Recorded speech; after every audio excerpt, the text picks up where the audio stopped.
thoughtful of those jokers to leave their Jeep parked with the keys in it. What's going on, guys? Welcome back to the channel and another toy review. And today we're going to be doing the GIJoe Classified Cobra Night Stinger and Driver. Now this went up for pre-order as part of the YoJoe June, and I actually ordered two of them. One from Hasbro and one from Big Bad Toy Store. And the one from BBTS arrived first. So let's go ahead and take a look. So as always, let's start by taking a look at the box. So the front of the box, you've got a window here so you can see the driver, which is pretty cool. You've got the stinger. You got a second stinger over here with an explosion going on in the background. Up at the top here, you have a ferret. By the way, I was not able to order the ferret. It pretty much sold out instantly, that and the tiger paw, so I'm still looking to track both of those down. Top of the box, pretty basic. You have the Cobra emblem, number 120 in the series. On the side, you got some really nice artwork of the driver carrying his AK-47 in the low ready. Again, the 120. Flip it around to the other side. You've got the QR code. You know, the four emblems showing the various skill levels.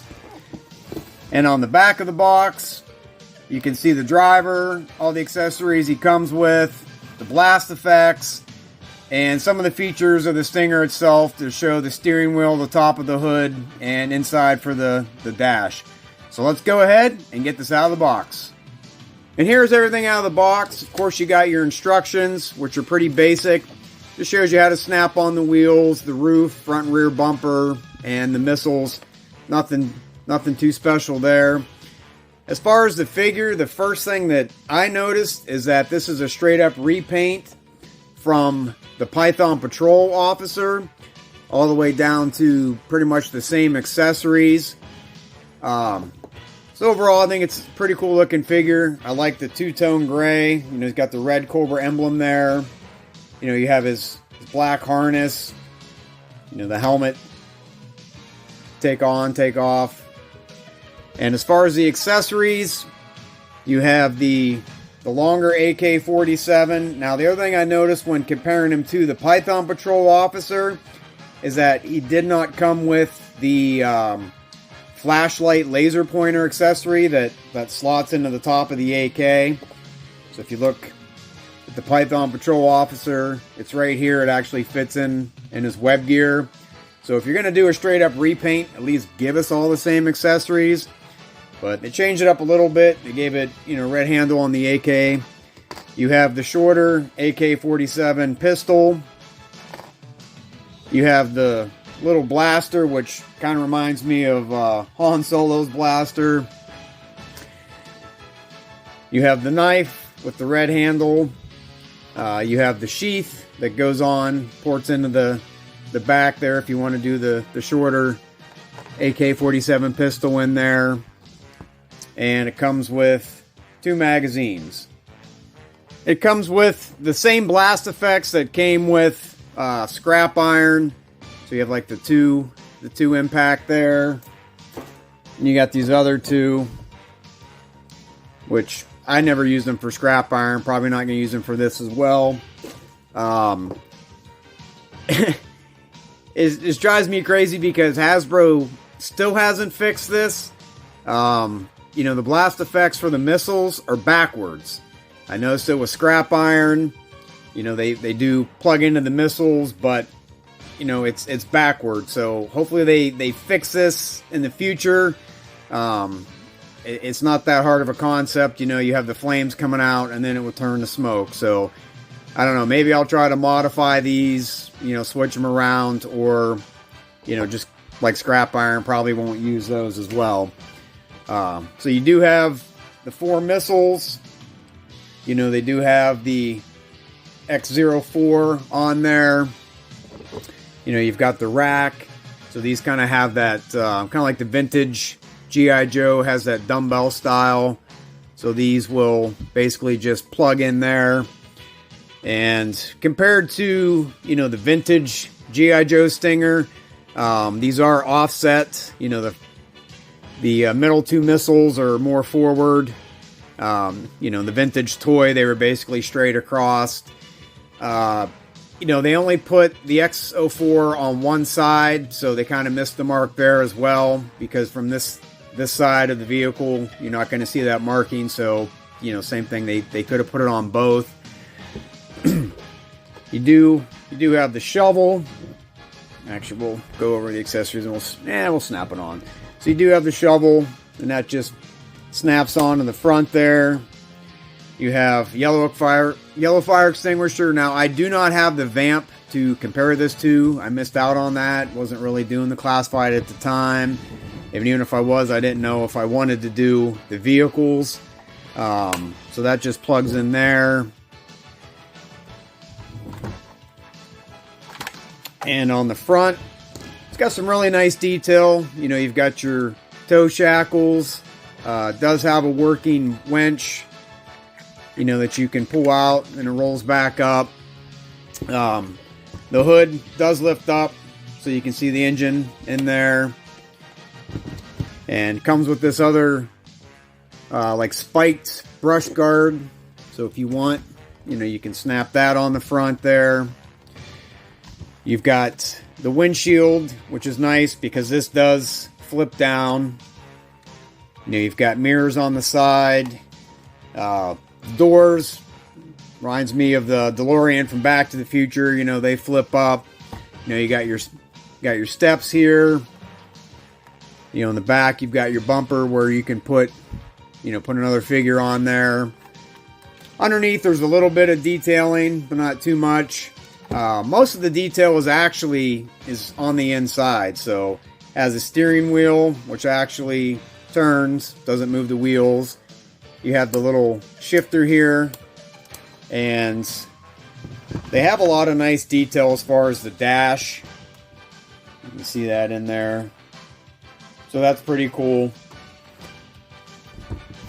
And the missiles, once you've got them all plugged in there, this just goes on the back, and basically it will ratchet up and down. Hopefully it'll pivot without just popping off. Yeah, so that'll rotate. Overall, though, I think it's a really cool vehicle. You know, the roof will snap on, but let's go ahead and bring in the driver here and see if we can't get him positioned down in there.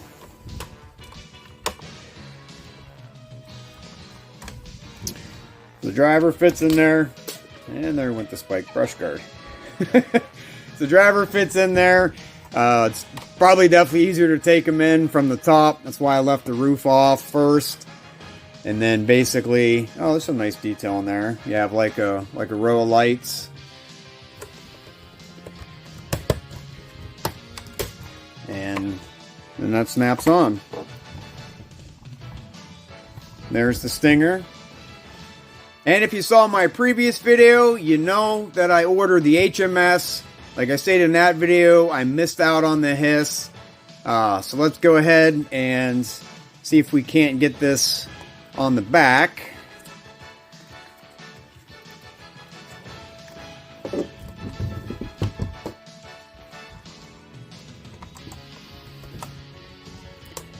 might be a little bit of a challenge with that bumper that's on there.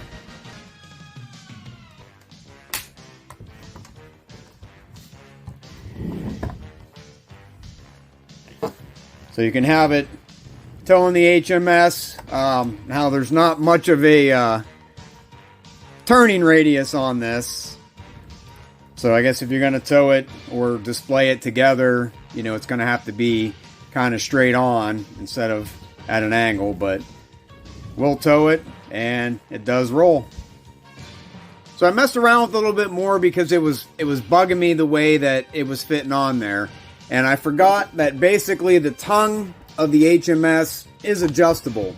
And I remember seeing that because I guess, which like I said, I don't have the hiss either, but the hiss is lower. So they made this so it was adjustable, you know, to go with the hiss and other vehicles. So you can lower it down, but to me, when you do that, the HMS, it kind of rocks back and forth a little bit. But, you know, if you do fully extend it, you will get a little bit more of a turning radius. But like I said, then to me, the HMS isn't level. So your guys' choice. I just figured I would point that out, that if you do have the HMS and you mess with the tongue here, which is adjustable, you can put it in a different position. So there you go. So overall, I think Hasbro did an awesome job with the Stinger. Very happy with it. Minus those few small complaints that I have, such as the blast effect still being backwards. I mean, come on, Hasbro. Hopefully you fix this for future releases. You know, the driver not coming with all of the accessories that the Python Patrol Officer came with. You know, if you're going to do a repaint, which, hey, I get it. You know, it's cost saving, but at least give us all the accessories. You know, and the lettering on the missiles not being on both sides. I think they just overlooked that. But as I mentioned in the beginning, I did order 2 of these. Once I got my arrival notice from BBTS, I actually went into Hasbro and canceled that order. I do not have the space for 2 of these. Wasn't sure which one would come in first, and if maybe something would happen and one would get canceled because they over pre-ordered them. But let me know in the comments if you guys ordered the Stinger, and if you did, if you ordered more than one. And I'm sure, as you know by now, the Cobra Rattler is out for the HASLAB. I have not ordered this yet. Don't know if I'm going to. Last time I checked, it's still holding steady at about 13,000 after being funded within the first day and hitting that target of 9,000. Same thing, it just comes down more to space than it does price. I think 325 is not bad. It's more space. If I order it, you know, I'm going to have to probably hang it from the ceiling. So as of right now, you know, I am holding off on that. But that's going to do it for this episode, and I hope you guys enjoyed it. If so, please go ahead and hit that like button. Stay tuned, because I keep having classified figures piling in. I'm probably going to have to do, you know, another update video here soon and rearrange the shelves. So if you haven't done so already, please subscribe. Thank you for watching, and I'll see you next time. Goodbye for now, Commander. Or as you might say, so long.